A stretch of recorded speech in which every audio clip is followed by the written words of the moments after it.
Hi everyone, welcome to Encountering Scripture, a Bible study intended to help you create a personal and intimate understanding of the upcoming Sunday Scripture. This is not your typical thorough Bible study. It's not going to be an in-depth hour-long Bible study. It's a short, quick starting point. It's a place where you can start to dig into the Sunday Scripture that is coming up this week. And so hopefully this is a primer, one that will help you get curious and interested in where we're going, and then we can come together on Sunday morning or whenever you engage with our videos, and you can see where we are similar in our interpretations, where we are different, and just enjoy having our own personal understandings of what the Gospel of Mark is trying to tell us. So let's get started by reading the Gospel of Mark, chapter 1, verses 21 through 28. They went to Capernaum, and when the Sabbath came, he entered the synagogue and taught. They were astounded at his teaching, for he taught them as one having authority, not as the scribes. Just then there was in their synagogue a man with an unclean spirit, and he cried out, "What have you to do with us, Jesus of Nazareth? Have you come to destroy us? I know you are the Holy One of God." But Jesus rebuked him, saying, "Be silent, and come out of him." And the unclean spirit, convulsing him and crying with a loud voice, came out of him. They were all amazed, and they kept on asking one another, "What is this? A new teaching with authority?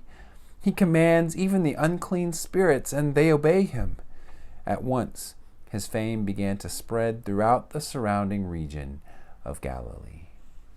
So after hearing this first reading of Scripture, there's a lot that we could dig into, but I want to frame our discussion by asking one overarching big question. And that big question is, what is it about Jesus' authority, Jesus' power? Because the word authority in our text can be translated authority or power. So what is it about Jesus' authority or Jesus' power that's so threatening and also compelling?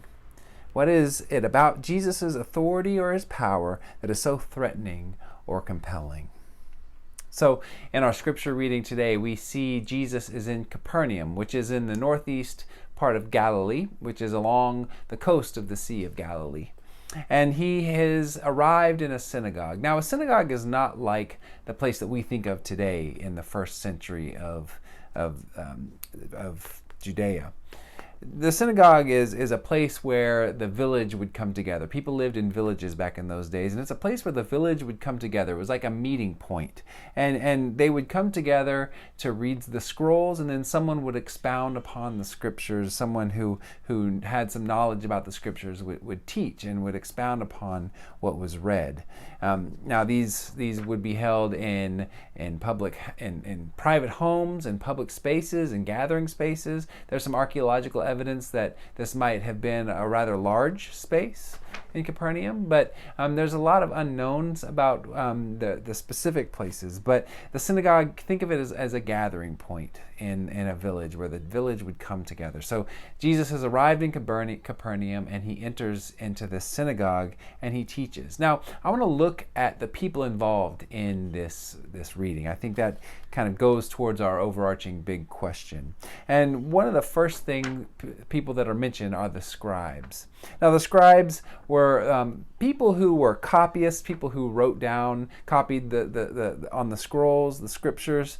They were also low-level officials. They had some sort of authority in the town or in the village. They could also be teachers, Pharisaical scribes who had a thorough knowledge of the sacred scriptures as well as the tradition of their fathers. As Paul put it, he wrote that he was a Pharisee who excelled in the tradition of his fathers, and so they could be more like scholars as well, if we think of scholars.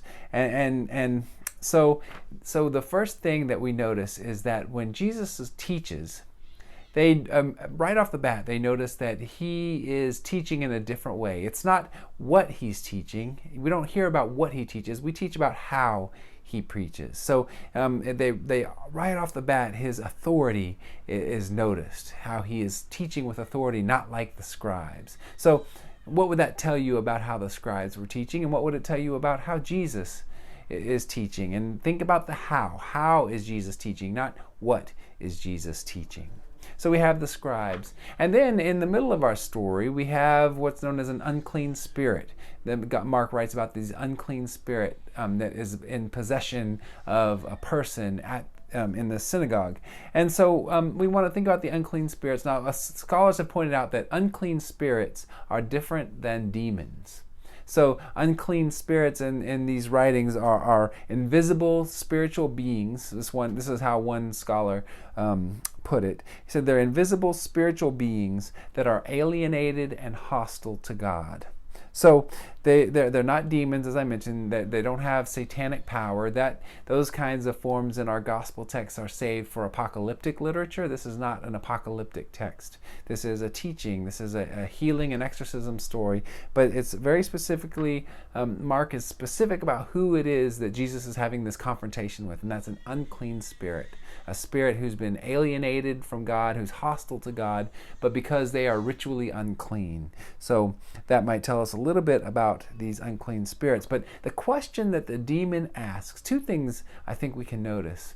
And one is he identifies Jesus as Jesus of Nazareth. We'll get back to this in a little bit, but he says Jesus from Nazareth.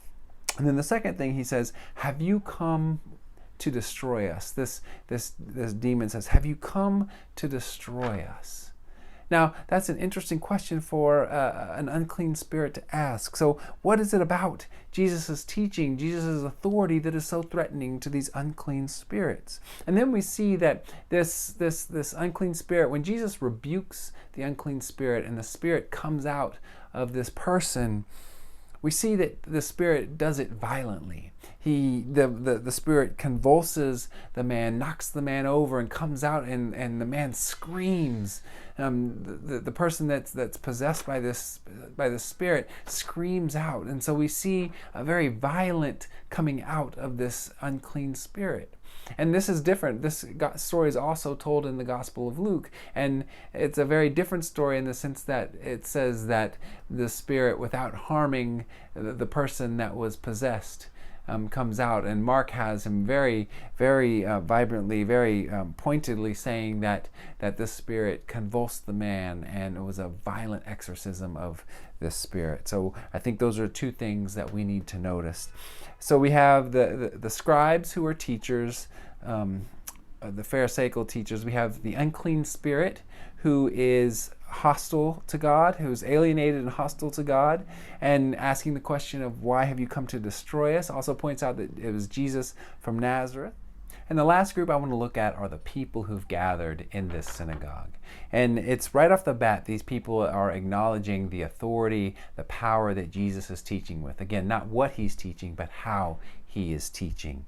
And they're astounded at this authority that Jesus has. And not only that Jesus has in his teaching, but towards the end of the scripture, they are astounded at the power that he has, that even unclean spirits obey him.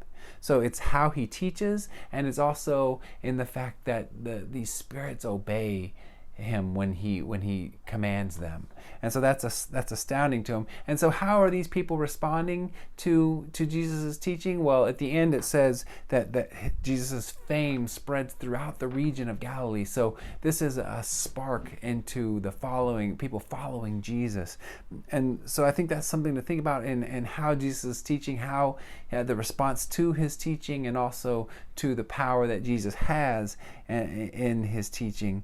But even more than that, I want to ask the question of what does it mean that this person who was possessed was in the synagogue at the time that Jesus arrived? Now, we don't know how Jesus arrived at this synagogue. We don't know if this was a special event that Jesus set up. Probably not. Probably Jesus just arrived and started teaching. So that tells us that this person was already in the synagogue. So what does it mean that this unclean spirit had possessed this man, and this man was already in the synagogue? I think it's a question to think about, and thinking about what was accepted in the village, what was accepted in the synagogue, what maybe why was this person able to be present, and then it seems like there were no questions about this individual until Jesus started teaching.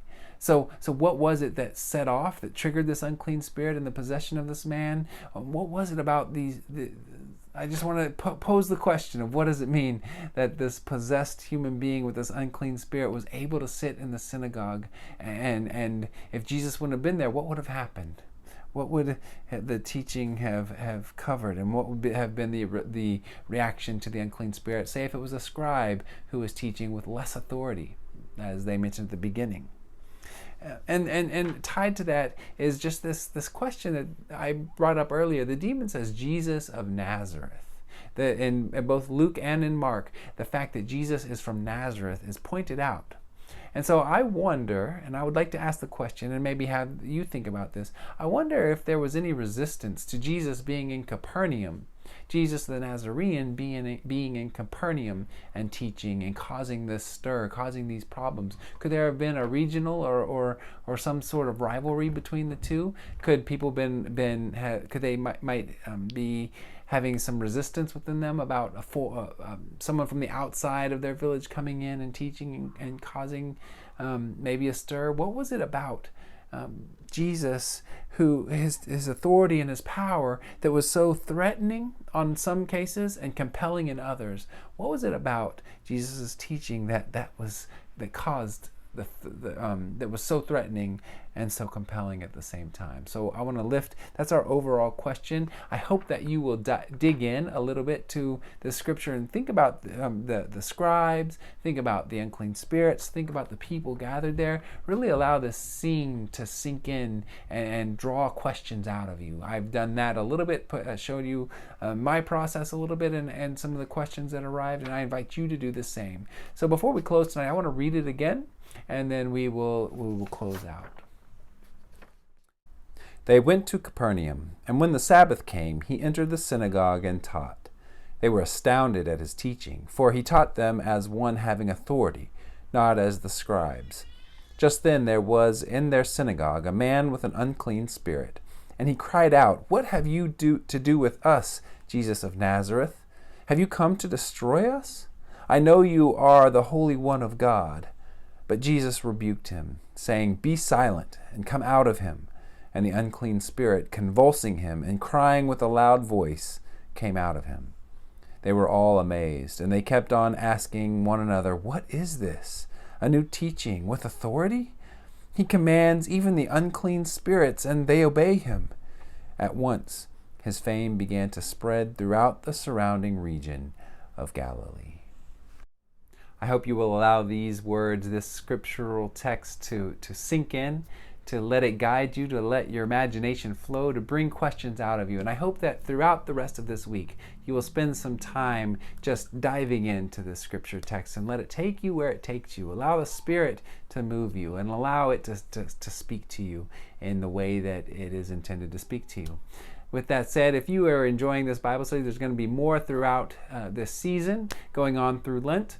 And so I hope that you'll just you'll subscribe to our YouTube channel if you are watching this on YouTube, so that you'll be sure not to miss any of our Bible studies, our sermons, our Sunday worship, and all of our special events that we have here. If not, I hope that you will dig into the scripture, and I look forward to meeting with you on Sunday for our Sunday worship, where we can see how we have come to an understanding of this scriptural text. Be well and stay safe.